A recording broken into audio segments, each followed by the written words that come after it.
Alright, welcome to another one. It is October 9th, Thursday. I got off of work at a decent time and decided to come back here to one of our local spots. It's a new spot that we just picked up this summer. There's a lot of does in here. The landowner wants some deer shot, and there's also some pretty nice bucks around. Jake had a couple pictures of a pretty nice 8-pointer this morning around 8:30. But there's a ton of does in here, and like I said, the landowner wants some deer shot, so if a doe comes in, I'll probably shoot a doe, maybe two if I'm lucky, but I already have some deer feeding off behind me here. Looks like some young ones that are feeding on acorns. I'm up here kind of on like an oak flat. There seems to be a lot of acorns dropping up in here, and it's kind of in between like two bedding areas, and I have a pretty good wind blowing out here behind me. Down across the railroad tracks over to the township pond. So on my way in here, there's like a little trail coming off the power line in here. It's only like 30 yards long to the stand, and I think I saw 8 scrapes. So these buck are hitting this pretty hard. We don't have many cameras here. We only have 2 cameras, so we don't really see a whole lot of what's going on. There's definitely been a lot of deer movement, but I think some of these bucks might be a little bit more regular than what we were thinking, but anyways, it's only a high of like 62 degrees today, which is quite a bit cooler than the 80 degrees we had Monday and Tuesday. So these deer, they're already up on their feet, so I'm expecting more to be up on their feet, and I wouldn't be surprised if we saw a decent buck come through here this evening. I think I slipped in here pretty good. I got a good wind. This spot right here is pretty much untouched, so I have high hopes. We'll see what we can do tonight.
been sitting up here for about 25 minutes. There we go. Kind of have bad lighting in here with the sun going down behind me. We got a doe down. She only ran about like 30 yards. Quartering away shot, can't beat it. Yeah, that happened pretty quick. I had that young one I was watching for about 10-15 minutes. She was out behind me here, and she kind of made her way over here, and then some foxes spooked her. She was kind of running around back here, and she kind of like worked her way over towards the power line, and then I saw her coming back. I think that was the deer that I saw. It was the same deer, but I don't know. And I was just kind of like chilling because it was a small doe. I wasn't going to shoot it. And then all of a sudden I heard walking under the stand. And I've been standing here. I didn't even sit down yet. I heard walking under the stand. I thought it was that little one. And I looked down. And here's a big doe. I was like, oh man, that's a big doe. And then I looked back and saw the other deer. I was like, that's another big doe. And she walked. That first one walked over here in the over to the trail. I have a good clearing over there, but I didn't get the camera ready in time. And then this one was right under the stand. They were just feeding on acorns in here. They were pretty calm. And they walked right in here into my opening. And these deer really aren't on it much at all, and you can tell because I drew back. They were 12 yards, and I know they could see me. They weren't looking directly at me, but I know the way their eyes were positioned, they could have saw me. And kind of in the sun here too, I really thought they might see me. But they were so close. Sometimes they like jump a little bit, and I thought I'd maybe still get a shot, but they didn't flinch. So I just settled in, squeezed it off, and felt real good with the shot. Put it right where I was aiming, so I'm happy with that. Those other deer didn't run far. They're just kind of trotting over here. I doubt they'll come back, but there's so many deer in here, I wouldn't be surprised if we got a shot at another one, so.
Alright, it's about 6:30. The only other deer I've seen is that Spike. About 5 minutes ago, he just came in and checked out the one scrape over there. Then he came over here and he wasn't looking at me and he wasn't downwind at all, but he was like, he started blowing. I don't know why. Then he kind of ran back and he was blowing some more and then he ran off, so kind of thinking that might have messed us up for a chance at a buck this evening, but anyway, we're happy with the doe, so I'm gonna get down here and maybe get a little bit of footage before it gets real dark, so I'll see you on the ground. Alright guys, just got down here. My arrow was laying right where I shot the deer, covered in blood of course.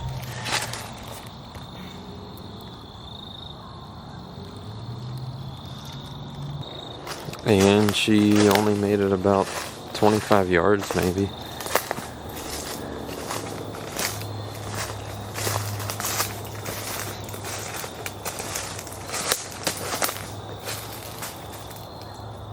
Nice big doe. She bled like a stuck pig coming across there. I'm gonna get her drug out here in the open so we can see her. Just checking her out here. I couldn't find an exit hole on the other side. I guess she was quartered a little harder than what I was thinking. So this would be the entry here, and there's the exit. In and out on the same side. I don't think I've ever done that before. Wow, yeah, she had to have been quartered hard. Maybe it hit a rib or something and kind of deflected that way. Alright, well here she is. Nice big doe. This property here we picked up earlier this summer, and been in here a couple times. I think this is my third sit-in here. Trying to get a doe. Switched it up, tried a different spot this evening. Had a good wind, and yeah, they came in there 12 yards. Made a good shot. Still need to, like I said, go back and look at that. I'm not sure why that happened the way it did, but anyways, she didn't go far, and we got her down and got some meat for the landowner. They'll be happy. There's one less doe terrorizing their landscaping. Thank you guys for watching. Don't forget to like, comment, subscribe, follow us on Instagram, and stay tuned to the channel because we'll be laying more down here shortly.